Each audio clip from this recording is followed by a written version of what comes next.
Everyone, एक बार फिर से आपका स्वागत है। इलेक्ट्रिक फील्ड हम पढ़ रहे थे, इसमें आज हम पढ़ेंगे आवेशों के गुणधर्म, प्रॉपर्टीज ऑफ चार्ज। विद्युत आवेशों की योज्यता, इसकी पहली प्रॉपर्टी हम पढ़ रहे हैं, विद्युत आवेशों की योज्यता। हमको पता है कि आवेश एक अदिश राशि होती है। आवेश किस राशि है? अदिश राशि। तो इसको समझने के लिए एक मैं छोटा सा एक डायग्राम बनाऊंगा। ये हमने एरिया ले लिया, मान लो इस एरिया के अंदर हमने ये दो कण लिए हैं। यहाँ पर आवेश है सपोज N1e और इस कण का आवेश है, इसको नाम देते हैं A और इसका नाम है B। यहाँ पर आवेश है -N2e।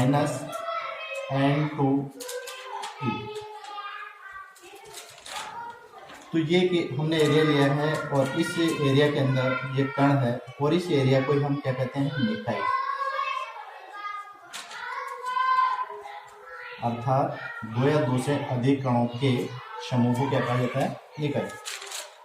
तो यहाँ हम देख रहे हैं कि इस निकाय का कुल आवेश कितना होगा। तो ये आवेश होता है, इसको हम इस प्रकार से ज्ञात करते हैं। मान लो ये निकाय का आवेश है Q, तो इस Q का मान होगा इनके बीजीय योग के बराबर।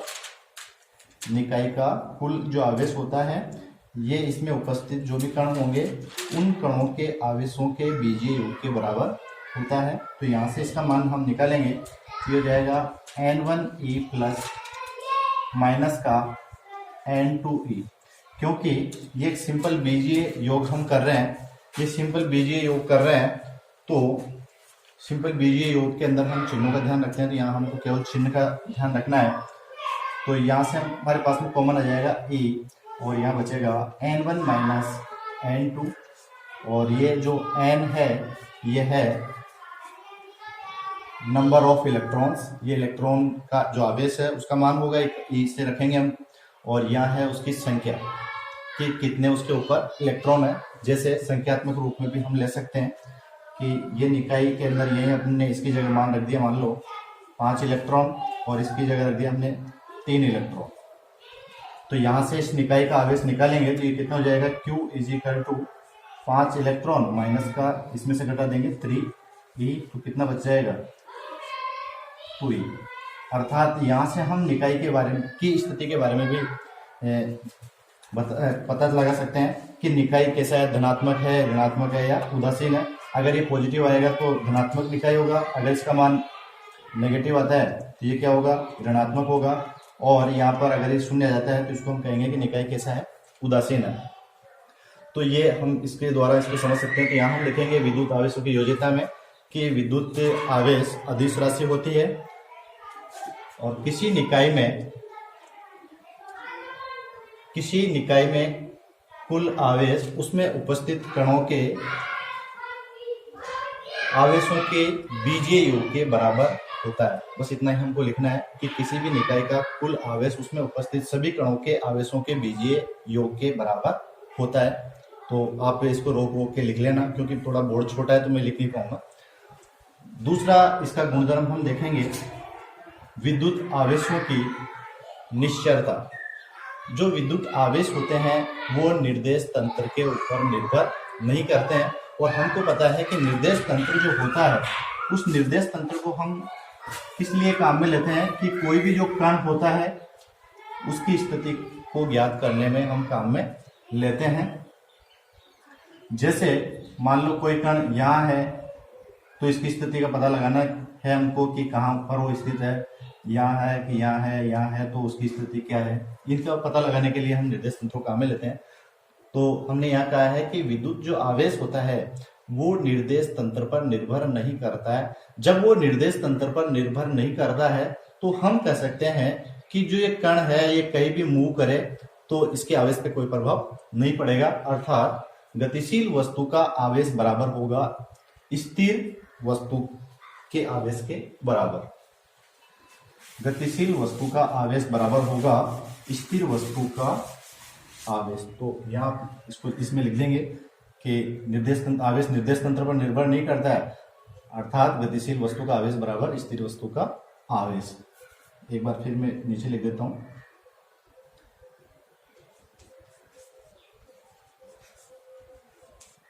गतिशील वस्तु का आवेश जो बराबर होगा स्थिर वस्तु का आवेश। तो इस कुल मिला के यहाँ हमने देखा है कि वस्तु गति करे उसका उसके ऊपर कोई प्रभाव नहीं पड़ेगा। अब यहाँ छोटा सा एक नोट लिख करके आपको लिखना है,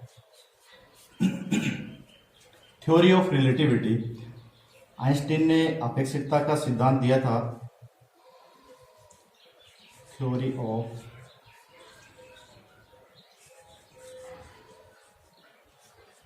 ऑफ रिलेटिविटी, आइंस्टीन ने अपेक्षिकता का सिद्धांत दिया था। इसको आप कुछ कक्षाओं में पढ़ेंगे, लेकिन यहाँ थोड़ा सा आपको याद रखना है। तो यहाँ से एक फॉर्मूला आया था, वो है V इज इक्वल टू, द्रव्यमान के लिए वो M is equal to m not upon under root 1 minus V square upon C square, जहां m नॉट है स्थिर वस्तु का द्रव्यमान, स्थिर वस्तु का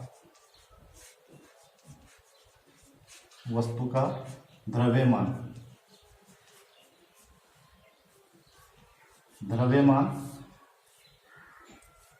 v उसका वेग है, वस्तु का वेग, c प्रकाश का वेग जो हम जानते हैं, प्रकाश का वेग जो कितना होता है 3 × 10⁸ मीटर पर सेकेंड। तो यहां से हम देखेंगे कि द्रव्यमान के ऊपर वेग का क्या प्रभाव पड़ता है, इसलिए थ्योरी ऑफ रिलेटिविटी के अंदर ये बताया गया था।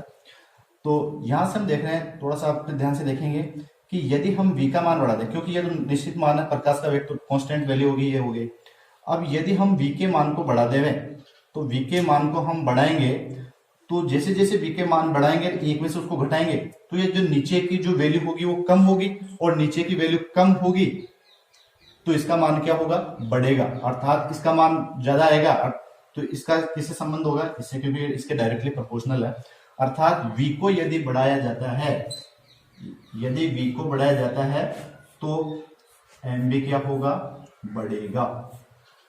तो यहां से हम कह सकते हैं कि द्रव्यमान किसके ऊपर निर्भर कर रहा है, वेग के ऊपर। वेग को अगर बढ़ाते हैं तो द्रव्यमान उसका बढ़ता है। लेकिन हमने इसमें कहा है विद्युत आवेशों की निश्चरता के अंदर कि गतिशील अगर वस्तु होती है या स्थिर वस्तु होती है, दोनों का आवेश क्या होता है, बराबर।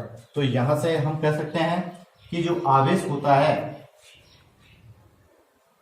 यदि हम v को बढ़ाते हैं या घटाते हैं तो आवेश के ऊपर कोई प्रभाव नहीं पड़ता है।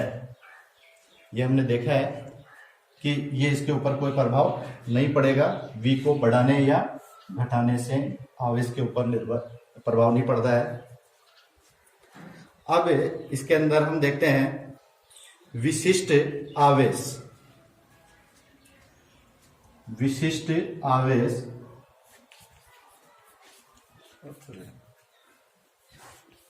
विशिष्ट आवेश, विशिष्ट आवेश किसे कहा गया है, Q/N। किसी वस्तु के आवेश में, किसी वस्तु के आवेश में उसके द्रव्यमान का यदि हम भाग लगा दें, किसी वस्तु के आवेश में यदि उसके द्रव्यमान का भाग लगा दिया जाए तो उससे क्या प्राप्त होता है, हमको विशिष्ट आवेश। तो यहां हम देखेंगे कि विशिष्ट आवेश द्रव्यमान के ऊपर निर्भर करता है, और द्रव्यमान किसके ऊपर निर्भर करता है, यहां से हमने देखा था कि वेग यदि बढ़ाया जाता है तो द्रव्यमान भी क्या होता है, बढ़ता है।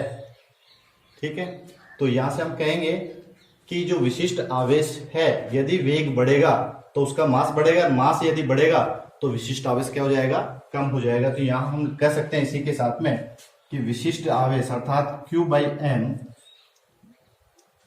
यदि वेग को हम बढ़ाते हैं तो Q बाई एम का मान क्या होगा, घटेगा। क्यों घटेगा? क्योंकि V इसके ऊपर निर्भर कर रहा है, एम के साथ में बढ़ रहा है। एम अगर बढ़ेगा तो ये मान अपने आप ही क्या हो जाएगा, कम हो जाएगा। अब इसके बाद में हम पढ़ेंगे विद्युत आवेशों का संरक्षण। ये सेम वैसे ही है जैसे 11th क्लास में हमने पढ़ा है ऊर्जा संरक्षण का सिद्धांत। ऊर्जा संरक्षण से संबंधित नहीं है कि ऊर्जा को न तो ऊर्जा के लिए हमने पढ़ा था कि जो ऊर्जा है एक वस्तु से दूसरी वस्तु में स्थानांतरित हो सकती है, अर्थात ऊर्जा को ना तो नष्ट किया जा सकता है, नहीं उत्पन्न किया जा सकता है, वही बात है। तो हमने पढ़ा था कि यांत्रिक ऊर्जा है, यांत्रिक ऊर्जा को किस में बदल सकते हैं, विद्युत ऊर्जा में। विद्युत ऊर्जा को किस में बदल सकते हैं, ऊष्मा ऊर्जा में। इसके सिंपल से उदाहरण है ऊष्मा ऊर्जा। तो ये इनके बारे में 11th क्लास में हमने पढ़ा है। तो यांत्रिक ऊर्जा को विद्युत में, विद्युत को ऊष्मा में, इस प्रकार से एक स्थिति से दूसरी स्थिति में, अर्थात एक रूप से दूसरे, केवल इसका रूप परिवर्तित हो रहा है, बाकी ऊर्जा ना तो नष्ट हो रही है ना ही उत्पन्न की जा रही है यहाँ पर। अब हम देखेंगे कि इसी सिद्धांत के आधार पर तो विद्युत आवेशों का संरक्षण हम समझने की कोशिश करेंगे कि आवेश संरक्षण के सिद्धांत के अनुसार आवेश को ना तो उत्पन्न किया जा सकता है ना ही नष्ट किया जा सकता है। इसको एक वस्तु से दूसरी वस्तु में स्थानांतरित किया जा सकता है, अर्थात विद्युत आवेश संरक्षित रहते हैं। तो इसमें आपको यही लिखना है कि आवेश को ना तो उत्पन्न किया जा सकता है ना ही नष्ट किया जा सकता है, केवल एक वस्तु से दूसरी वस्तु में आवेश को क्या कर सकते हैं, ट्रांसफर कर सकते हैं, और इसी को हम क्या कहेंगे, विद्युत आवेशों का संरक्षण। इसको समझने के लिए कुछ एग्जांपल्स हम देखेंगे। इसको समझने के लिए हम कुछ एग्जांपल्स देखेंगे। तो पहला एग्जांपल हम देख रहे हैं, ये कि इलेक्ट्रॉन है और हमने देखा है कि एक इलेक्ट्रॉन जिस पर ये होगा एक पॉजिट्रॉन, जिस पर क्या आवेश, कौन सा आवेश होगा, धनात्मक आवेश होगा, पॉजिट्रॉन। तो इसको E+ से भी हम लिख सकते हैं, और E+ से अगर हमको दिक्कत आए तो इसको हम P के रूप में भी लिख सकते हैं कि इसको क्या कहेंगे हम, पॉजिट्रॉन। लेकिन E+ के रूप में भी हम देखेंगे और आगे भी इसको हम पढ़ेंगे। तो यदि इलेक्ट्रॉन और पॉजिट्रॉन के मध्य में टक्कर होती है, इन दोनों के बीच में टक्कर करवाई जाती है, तो उससे एक किरण उत्पन्न होती है जिसको हम कहते हैं गामा किरण, जिसको हम क्या कहते हैं, गामा किरण। तो ये तो क्या है, इलेक्ट्रॉन,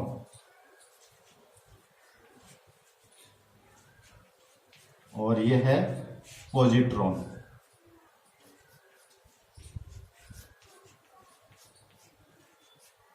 इलेक्ट्रॉन और पॉजिट्रॉन के मध्य में यदि टक्कर करवाई जाती है, जिसको शून्यीकरण की क्रिया भी कहते हैं, तो इलेक्ट्रॉन और पॉजिट्रॉन इस पे धनात्मक आवेश है, इस पे ऋणात्मक आवेश होगा, और इन दोनों की टक्कर से एक गामा किरण उत्पन्न होगी, और ये होती है इलेक्ट्रोमैग्नेटिक वेव, जिसको हम आगे के चैप्टर, लास्ट वाले चैप्टर में पढ़ेंगे इसके बारे में भी, इलेक्ट्रोमैग्नेटिक वेव्स। और हम जानते हैं कि इलेक्ट्रोमैग्नेटिक वेव जो होती है वो कैसी होती है, न्यूट्रल होती है, अर्थात उदासीन होती है।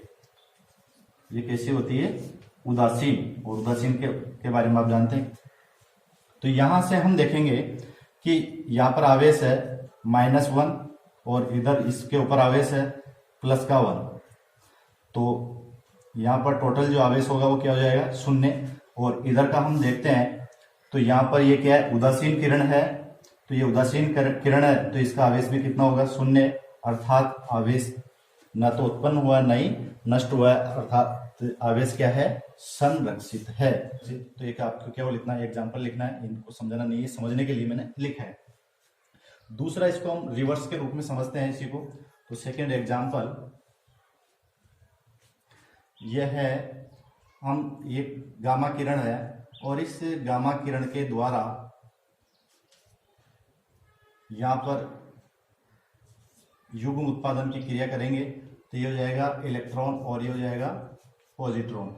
इसको हम कहते हैं युग्म उत्पादन की प्रक्रिया, युग्म उत्पादन की प्रक्रिया। ठीक है, तो यहाँ पर वही प्रारंभिक आवेश क्या है, 0 है। इधर देखेंगे -1 + 1 तो ये कितना हो जाएगा, 0। तो ये भी आवेश संरक्षण से संबंधित ही क्रिया है। तो युग्म उत्पादन को भी हम लिख सकते हैं और एक ये लिख सकते हैं हम कि इलेक्ट्रॉन और इसके अंदर टक्कर करवाते हैं तो इससे हमको जो किरण उत्पन्न होती है वो भी कैसी होती है, उदासीन होती है, अर्थात शून्यकरण की प्रक्रिया। इसको हम क्या कहते हैं, शून्यकरण। शून्यकरण की क्रिया है ये।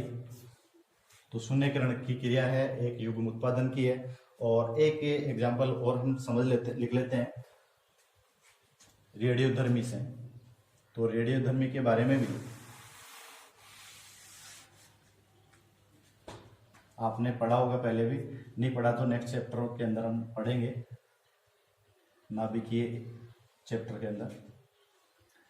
तो रेडियोधर्मी, रेडियो एक्टिविटी लिख देता हूं मैं, रेडियो एक्टिविटी। तो रेडियो एक्टिविटी के अंदर हम जो परमाणु का जो पार्ट पढ़ेंगे, नाभिकीय विखंडन, नाभिकीय संलयन, नाभिकीय क्रियाएं, तो वहां भी वो क्रिया को हम देखेंगे। तो यहाँ हम सिंपल सा समझ लेते हैं। यूरेनियम, हम एक परमाणु लेते हैं यूरेनियम, जिसमें 92, इसमें कितना होगा, आवेश होंगे और इसका जो द्रव्यमान है वो कितना होता है, 238। 92 यूरेनियम 238। और इसको जब तोड़ा जाता है तो इससे हमको मिलेगा थोरियम, और थोरियम के साथ में एक अल्फा कण भी हमको प्राप्त होता है। और यहाँ पर इसका आवेश होता है 90 और ये हो जाता है 234 इसका परमाणु भार। और यहाँ पर जो फिर अल्फा कण होगा जिसको हम हीलियम से लिखते हैं, ये हो जाएगा 2He4। अब यहाँ देखते हैं इनिशियल जो आवेश है अर्थात प्रारंभिक जो आवेश है तो वो तो है 92, और इस रिएक्शन के बाद में Q फाइनल है वो है 90 + 2 अर्थात कितना हो जाएगा, 92। तो इनिशियल और फाइनल बोथ आर इक्वल।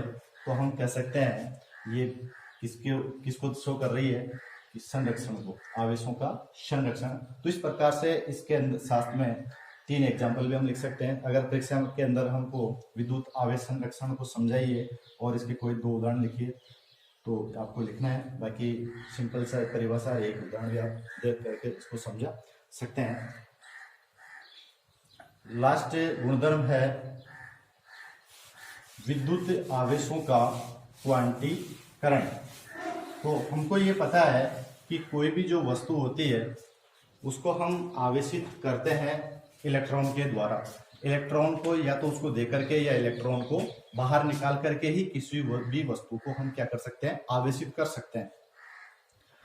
तो यहाँ पर विद्युत आवेश का क्वांटीकरण, इसकी सिंपल सी परिभाषा है जिसको हमको लिखना है कि प्रकृति के अंदर कोई भी जो वस्तु होती है, प्रकृति में कोई भी जो वस्तु होगी उस पर अगर हम आवेश उत्पन्न करेंगे तो एक निश्चित न्यूनतम मान का पूर्ण गुणज वो हमको प्राप्त होता है। तो इसकी परिभाषा के रूप में हम उसको लिख देते हैं कि प्रकृति में किसी वस्तु पर उत्पन्न आवेश का मान एक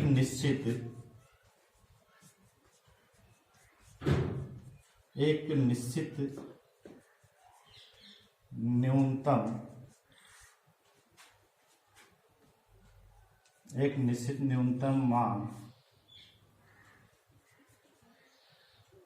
के पूर्ण गुणज होता है। ठीक है, तो हमने पहले पढ़ा है कि वह निश्चित, हमने यहाँ एक चीज और लिखा है कि निश्चित न्यूनतम मान, ये निश्चित न्यूनतम मान क्या होगा, इलेक्ट्रॉन का आवेश।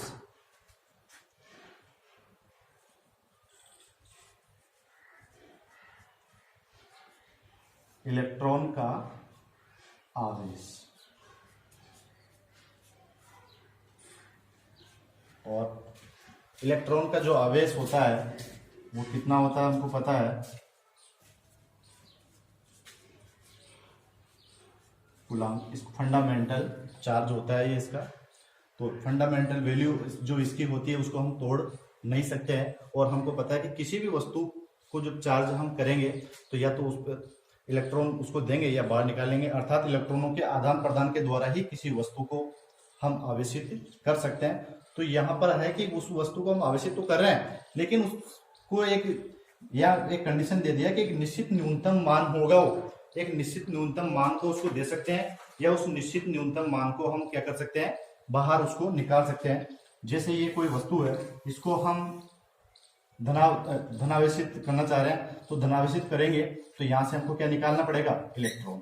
और वह इलेक्ट्रॉन जो होगा एक निश्चित न्यूनतम मान होना चाहिए, तो एक निश्चित न्यूनतम मान हो सकता है, एक इलेक्ट्रॉन हम निकाल रहे हैं। या हम इसको ऋणावेशित करेंगे तो यहाँ पर हमको क्या करना पड़ेगा, आवेश देना पड़ेगा, और न्यूनतम मान कितना दे सकते हैं, एक इलेक्ट्रॉन दे सकते हैं। इससे कम हम नहीं दे सकते हैं।